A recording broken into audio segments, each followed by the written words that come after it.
السلام عليكم ورحمة الله وبركاته. أستغفر الله العظيم الذي لا إله إلا هو الحي القيوم وأتوب إليك. أستغفر الله العظيم الذي لا إله إلا هو الحي القيوم وأتوب إليك. أستغفر الله العظيم الذي لا إله إلا هو الحي القيوم وأتوب إليك.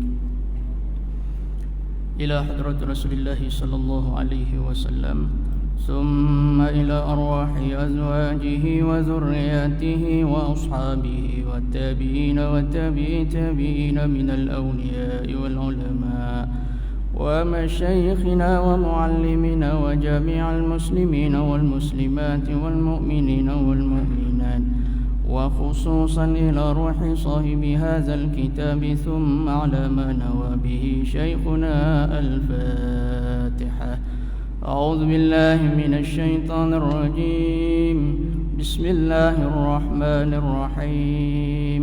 الحمد لله رب العالمين، الرحمن الرحيم، مالك يوم الدين، إياك نعبد وإياك نستعين، اهدنا الصراط المستقيم، صراط الذين أنعمت عليهم غير المغضوب عليهم ولا الضالين.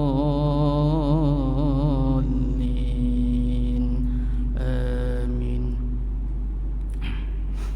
يا نبي سلام عليك، يا رسول سلام عليك، يا حبيب سلام عليك، صلوات الله عليك. يا نبي سلام عليك، يا رسول سلام عليك، يا حبيب سلام عليك، صلوات الله عليك. اللهم صل وسلم على سيدنا محمد وعلى آله. بسم الله الرحمن الرحيم. الحمد لله الذي خلق الخلق لحكمة، وخلقنا للعبادة والمعرفة. أشهد أن لا إله إلا الله وحده لا شريك له، وأشهد أن سيدنا محمدا عبده ورسوله إلى جميع الأمة. اللهم صل وسلم وبارك على سيدنا وحبيبنا محمد كاشف الأمة، وعلى آله وأصحابه وذريته وأتباعه إلى يوم القيامة. وقال الله سبحانه وتعالى في كتابه بعد أعوذ بالله من الشيطان الرجيم: فلو أن لنا كرة فنكون من المؤمنين. صدق الله العظيم. Muslimin muslimat yang dirahmati Allah Subhanahu wa taala, pertama-tamanya kita memanjatkan kesyukuran kita ke hadrat Allah Subhanahu wa taala kerana dengan limpah dan kurnia serta inayahnya sehingga ke saat ini kita masih lagi diberikan peluang, masih lagi diberikan ruang oleh Allah Subhanahu wa taala. Lalu dengan itu kita dapat sama-sama berada dalam majlis ilmunya Allah Subhanahu wa taala. Mudah-mudahan dengan keberadaan kita dalam majlis ilmu ini menjadikan kita orang yang bertambah ketakwaan, bertambah keyakinan, bertambah kenal kita kepada Allah Subhanahu wa taala, sehingga menatijahkan insya-Allah kita tidak tergolong daripada orang-orang yang kerugian, sebagaimana yang dirakamkan oleh Allah Subhanahu wa taala, "Lau anna lana karratan fanakuna minal mu'minin." Ayat Al-Quranul Karim yang dibacakan itu tadi adalah merupakan gambaran bagaimana penyesalan-penyesalan yang akan berlaku serta ucapan-ucapan yang akan kita ucapkan apabila kita berada di hadapan Allah Subhanahu wa taala. Karena ucapan kita pada ketika itu tidak ada lain melainkan kita hendak pulang semula ke dunia.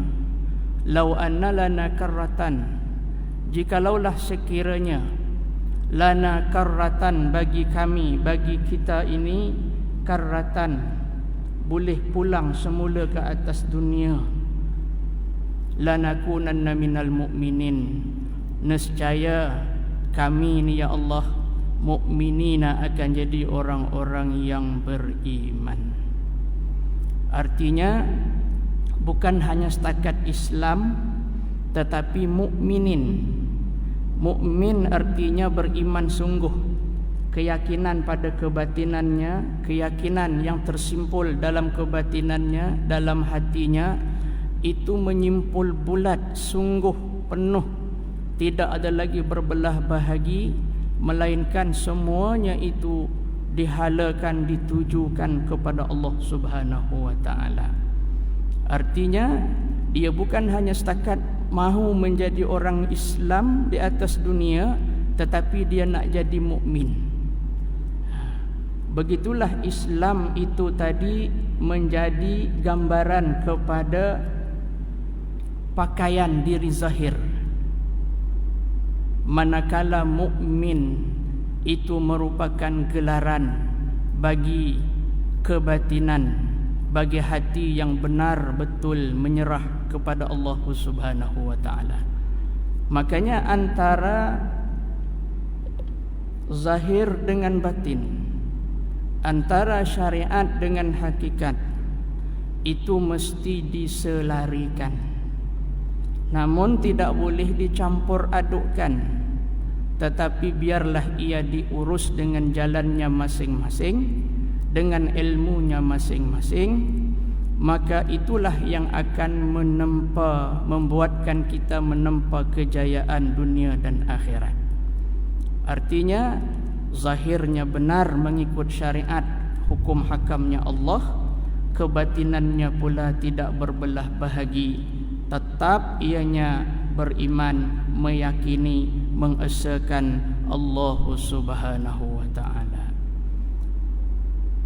Jadi mudah-mudahan kita itu nanti tergolong atau digolongkan oleh Allah daripada orang-orang yang Allah Ta'ala limpahkan nurnya, Allah Ta'ala limpahkan cahayanya, lalu kita dapat menyelami, dapat meyakini, dapat beriman, kenal akan Allah Subhanahu wa Ta'ala.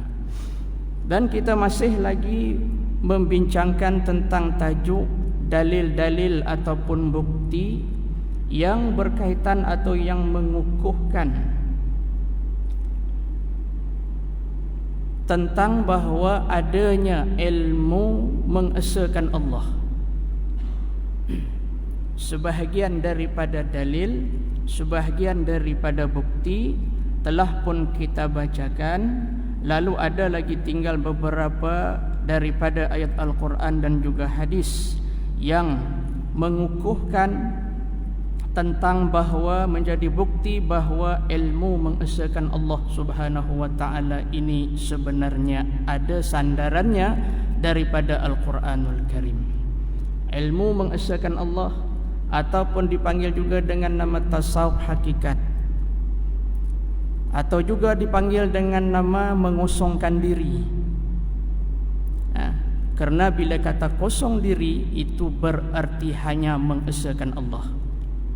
Apabila tidak kosong diri berarti masih lagi ada kotoran-kotoran, tidak 100%, masih lagi berasa ada keakuan diri. Keakuan sandaran itu masih lagi ada, keakuan sebutan itu masih lagi wujud. tidak sebenarnya kosong. Jadi maka di antara bukti ayat Al-Quran ataupun dalil yang menyatakan adanya ilmu mengesakan Allah ataupun dipanggil tasawuf hakikat ini, iaitulah firman Allah Subhanahu wa taala, wa fi anfusikum afala tubsirun, wa fi anfusikum afala tubsirun, dan pada segala diri kamu itu beberapa dalil yang menunjuklah ia atas wujud Tuhan kamu, maka adakah tiada kamu lihat akan dia? Kerana diri kamu dan sekalian makhluk ini tempat pekerjaannya, yakni tempat kerjaannya Allah Subhanahu wa taala. Jadi ayat ini sangat ringkas kepada kita. Wa fi anfusikum afala tubsirun. Secara mudah-mudah dan ringkas-ringkasnya Allah berfirman, wa fi anfusikum afala tubsirun. Apakah pada diri kamu itu la tubsirun, kamu tidak melihat akan tanda-tanda kekuasaan, keesaannya Allah Subhanahu wa taala? Walakin la tubsirun, afala tubsirun, adakah kamu tidak melihat? Allah tanya kepada kita, Allah Ta'ala soal kepada kita. Pada diri kita sebenarnya mempunyai tanda. Tanda di atas wujudnya Allah, wujud yang esa. Dengan makna tidak ada wujud yang lain yang sebenar wujud selain daripada Allah. Tidak ada. Itulah yang dikatakan esa pada zat. Wahdaniyah. Kembali kita kepada sifat 20, iaitu duduknya di wahdaniyah, tunggal, esa. Maka esa Allah tadi pada zat, tidak ada zat diri yang lain yang sama macam Allah Subhanahu wa taala dirinya. Hanya ia sahaja ketunggalannya, tak ada yang sama. Jadi di atas apa bukti yang menunjukkan bahawa wujud Allah Ta'ala itu hanya ia sahaja wujud ketunggalannya, tidak ada yang lain yang sama dengan zatnya, maka buktinya itu ialah diri kita juga. Tak jauh pun, bukti itu ialah alam diri kita sendiri. Kita lihat diri kita boleh makan, boleh bernafas, boleh berjalan, boleh bergerak, begitu dan begini, menunjukkan Allah Subhanahu wa taala itu ianya wujud, bersifat wujud, dan wujudnya itu esa tunggal, tidak ada yang lain yang sama macamnya.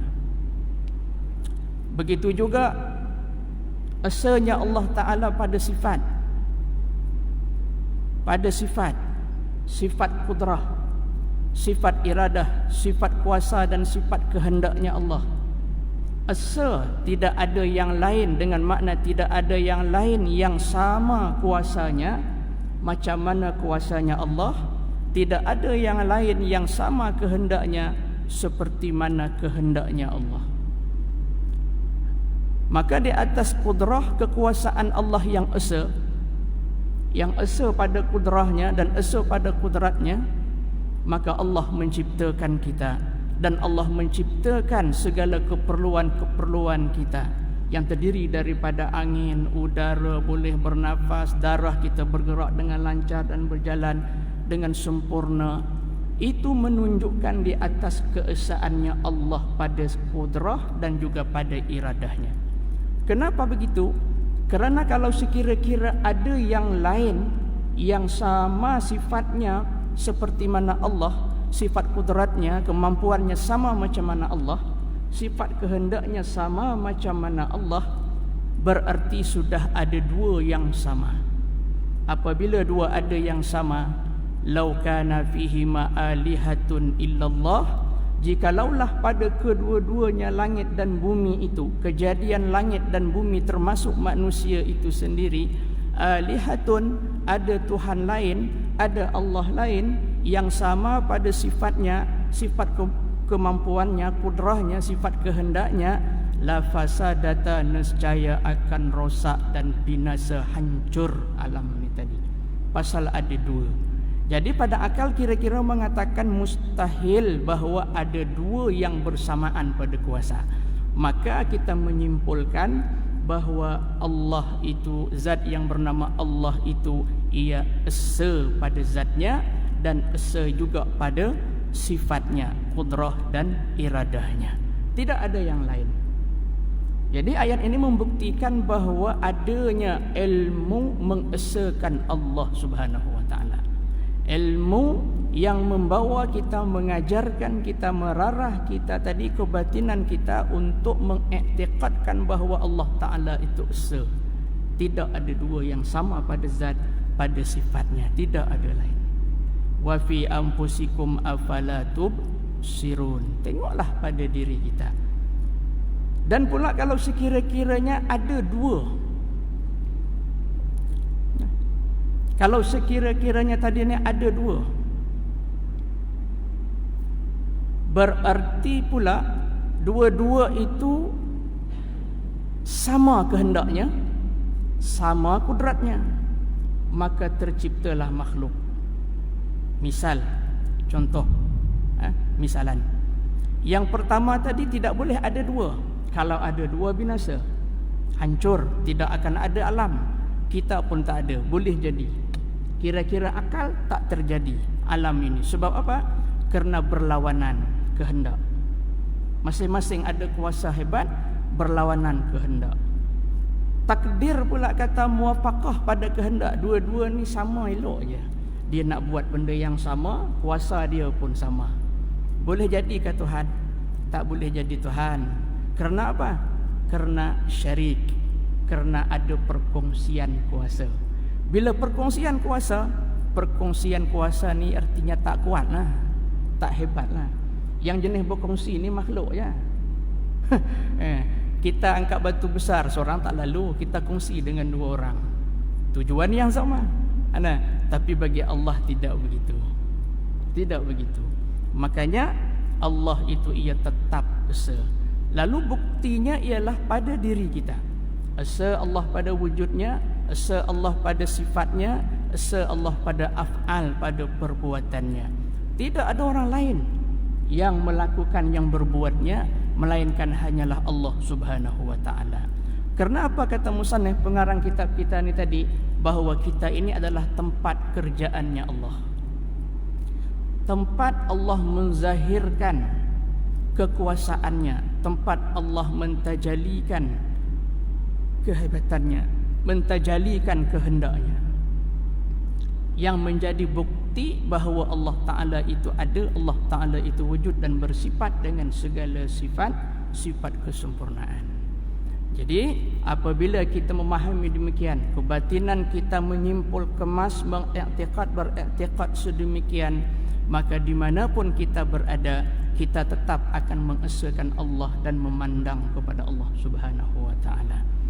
Makanya sebab itulah antara tujuan ilmu tasawuf hakikat ini ialah untuk merarah pandangan hati kita supaya teguh, kejap, biar dimanapun kita berada, kedudukan posisi yang kita berada, kita tetap mengesakan Allah, tidak berpaling daripada Allah Subhanahu wa taala.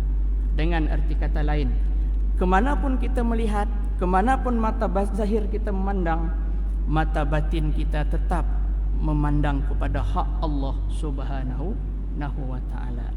Artinya pandangan zahir kita tidak akan menipu kita, kerana mata hati kita terus memandang kepada Allah Subhanahu wa taala. Kerana setiap kali ia memandang kepada makhluk, setiap kali itulah dia akan terpandang haknya Allah Subhanahu wa taala. Begitulah ulama-ulama sufi, para ulama sufi mengajarkan kita supaya hati kita tadi tetap teguh memandang kepada Allah Subhanahu wa taala, sehinggalah kita kembali kepada Allah Subhanahu wa taala. Kerana tidak ada tempat lain lagi, melainkan kembali kita adalah kepada Allah. Sebab itulah yang dikatakan apa? Inna lillahi wa inna ilaihi raji'un tu, itulah tempat kembali kita. Mati, kosong, itulah kosong. Artinya apabila kita dapat mengosongkan diri kita sebelum kita dipaksa kosong oleh Allah Subhanahu wa taala. Atau dengan istilah lain, kita mematikan diri kita dengan kita mengemas kejapkan pandangan mata hati kita kepada Allah Subhanahu wa taala semata.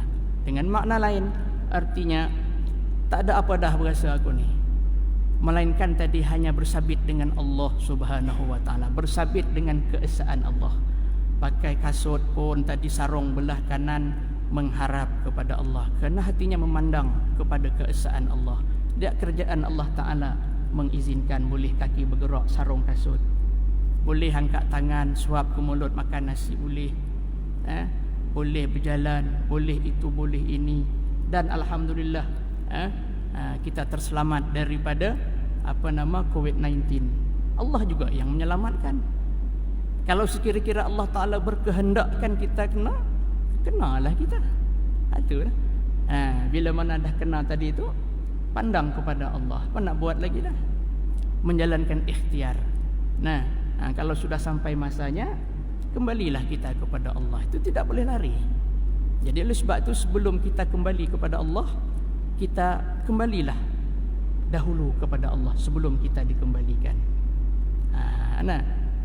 Matikan diri sebelum kita mati. Kosongkan diri sebelum kita dikosongkan. Esakan Allah, tunggalkan Allah, sebelum nanti di hari akhirat kita tidak ada pilihan melainkan mengesakan Allah aja. Anggaplah dah sampai ke akhirat, maka bunyi jawapan tadi yang tadilah, lau anna lana karratan lanakuna minal mu'minin. Nak balik semula atas dunia, nak jadi mukmin sungguh kepada Allah Subhanahu wa taala. Tak boleh dah, sebab tutup buku dah. Jadi dunia ini adalah tempat ikhtiar kita, ladang kita. Kita usahakan dengan sebaiknya untuk menuai di hari akhirat. Tapi dalam kerja kita buat ladang tadi, berusaha tu, jangan lupa di situ ada awaiq yang menghalangi kita. Antaranya riya, sum'ah, takabur dan sebagainya yang boleh membinasakan ladang tadi tu. Hancur semua ladang-ladang kita, musnah dan binasa. Itu kita kena jaga. Jadi nak jaga daripada itu tadi apa? Iaitulah ilmunya tasawuf. Tasawuf apa? Tasawuf hakikat. Tasawuf ini terbahagi kepada dua. Satu tasawuf syariat, satu lagi tasawuf hakikat. Tasawuf syariat iaitu merujuk kepada apa yang kita pelajari berkaitan dengan sifat ujub, sifat mahmudah, sifat mazmumah. Manakala tasawuf hakikat ini yang merujuk kepada rasa, merujuk kepada perasaan, yakni rasa hati. Rasa hati kita, kenal kita kepada Allah, melalui kenal itu tadi menjadikan kita rasa. Tersengkap rasa hati, artinya hati tadi itu hijabnya terbuka, tersengkap. Lalu hati itu menjadi hati yang terang, hati yang boleh merasai akan kehebatan Allah Subhanahu wa ta'ala. Artinya hati itu boleh melihat sifat jamalnya Allah. Lalu dengan sifat jamalnya Allah tu tadi, lalu dengan sebab dapat melihat sifat jamalnya Allah, maka ia sentiasa bersyukur ke hadrat Allah Subhanahu wa ta'ala. Dan hati itu bila mana tersingkap tu tadi tabirnya, maka dapat melihat sifat jalal, sifat keagungannya Allah. Maka ketika itu boleh jadi air matanya meleleh. Dia orang Banjar berubuyan air mata, kerana mengenang tentang keagungannya Allah Subhanahu wa ta'ala. Bukankah itu yang disebut oleh Allah dalam Al-Quran? Allazina yazkuruna iza zukirallah wajilat qulubuhum, kan? Apabila disebut nama Allah, hati dia gemetar. Ini hati yang tersingkap tabirnya, lalu dapat merasai. Begitulah kita dengan ilmu tasawuf hakikat ini, kita cuba berusaha dengan ikhtiar, berikhtiar. Namun Allah lah yang memandunya agar hati kita dapat tersengkap, tabir hijabnya terbuka, lalu hati kita dapat merasai. Rasa seperti mana? Seolah-olah seperti mana kita minum air sejuk tu terasa di kerongkong, di jalan. Begitulah rasanya. Rasa seumpamanya rasa keimanan tu tadi, apabila memandang pada sifat jalalnya Allah, terasa hebatnya Allah. Ini berkaitan dengan rasa. Sebab itu dulu sebahagian daripada nama bagi ilmu ini juga dipanggil ilmu rasa. Dipanggil juga ilmu hati. Dipanggil juga ilmu laduni, ilmu yang menyingkap rahasia rasa tadi tu. Laduni luas, sangat terlalu luas dalam berbagai bentuk dan keadaan yang dipanggil laduni, kerana ia anugerah daripada Allah. Sekira-kira ilmu yang diperolehi tanpa dengan asbab kita belajar, itu Allah Ta'ala anugerahkan kepada kita, dipanggil rasa tadi tu. Rasa ni bukan boleh cerita, tak boleh nak cerita rasa ni. Sekira-kira kalau nak dituliskan atau dibukukan, habis dakwah pen pun takkan dapat menulis, menceritakan tentang rasa itu tadi dengan tepat dan benar. Tak dapat nak tulis pasal rasa. Jadi orang yang merasa aja yang tahu. Sebab itu ada ulama mengatakan, man lam yazuk lam yadri. Siapa yang tak rasa, dia tak tahulah. Kalau nak cerita memang tak boleh cerita. Cerita tentang air teh, ceritalah macam mana rasa teh, macam mana rasa manis tu. Tak boleh cerita. Sampai penyudah pun tak boleh cerita. Kalau boleh bercerita dan berkisah pun tidak akan tepat. Cuma hanya sebagai bentuk memahamkan sahaja. Jadi rasa ini, ilmu rasa ni artinya kita yang berjalan sendiri menuju kepada Allah Subhanahu wa taala dengan panduan yang diberikan oleh para ulama, guru kita. Berjalan menuju kepada Allah Subhanahu wa taala. Sebab itu dikatakan ilmu tasawuf hakikat ini tidak ada buku yang dapat menulis dengan sesempurnanya, melainkan yang ada itu hanya sebagai untuk mendekatkan kepada faham sahaja. Kerana yang merasa itulah yang memahaminya. Nak cerita tak boleh sebab dia rasa. Rasa sedih, nak cerita rasa sedih pun tak tahu macam mana, tapi bolehlah cerita begitu dan begini. Koyak baju, garu pipi, cakar pipi, itu kira sedih lah tu. Tapi nak rasa sedih tu macam mana tak tahu. Tak boleh cerita. Jadi mudah-mudahan Allah Subhanahu wa taala anugerahkan kepada kita nurnya, lalu terbuka hati kita dan kita memperolehi rahasia rasa itu tadi, dan kita menjadi orang yang beruntung. Karena kalau sudah merasa, maka ketika itu kita tidak akan bergenjak lagi, sebab dah merasakan. Sedapnya makan nasi kandar kedai mama, kan? Sampai ke sudah diulang-ulang situlah, tak jemu-jemu. Boleh katakan tiap-tiap hari, pasal sedap dah merasa. Kalau orang tak merasa, dia tak tahu. Ulang-ulang pasal sedap tadi. Pasal dah rasa. Jadi wa fi anfusikum afala tubsirun. Buktinya itu tadi adalah pada diri kamu sendiri. Jangan tengok yang jauh, tengok pada pokok sana tu agak jauh, yang dekat tu diri kita, kan? Kita yang merasa, kita yang ada itu dan ini, kita yang makan, kita yang buang air dan sebagainya. Rasalah kudrahnya Allah tadi tu, kehebatannya Allah, sifat jalal, keagungannya Allah Subhanahu wa taala. Kira-kira adakah yang lain selain daripada Allah? Tak ada. Menung sekejap.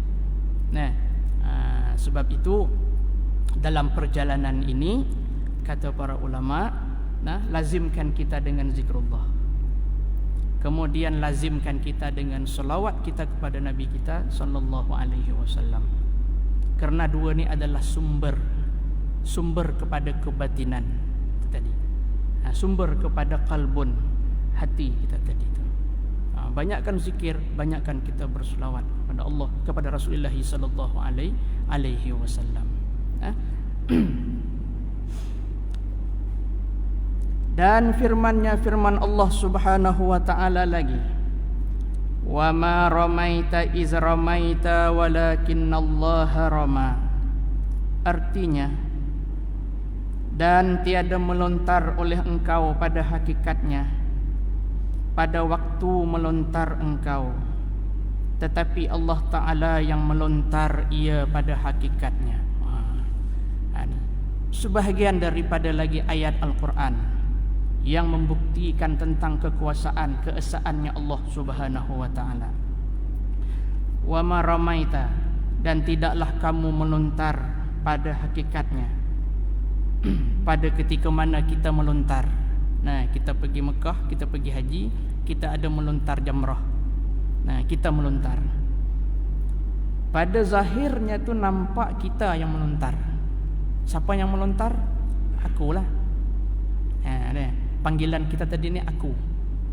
Tu aku.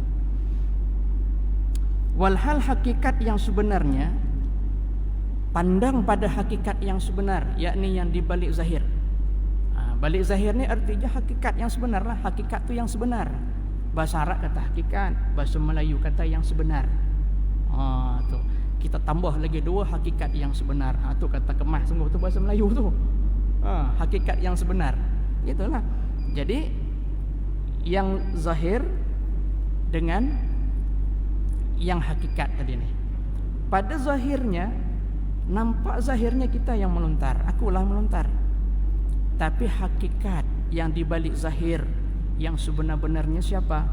Allah Subhanahu wa Ta'ala. Kenapa begitu?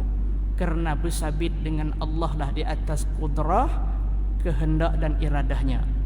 Di atas esanya Allah pada kudrah, pada kuasanya dan kehendaknya, maka kita tadi tu boleh melontar. Jadi kalau begitu hakikat yang sebenar siapa sebenarnya? Allah Subhanahu wa Ta'ala. Perbuatannya Allah di situ. Kita tak ada apa-apa kan, kosong. Kosong, tak ada apa-apa. Sebab tu kita ni hanya sebagai pernyataan sahaja. Pernyataan. Di mana tajalli Allah tadi, sifat tadi tu ada pada kita.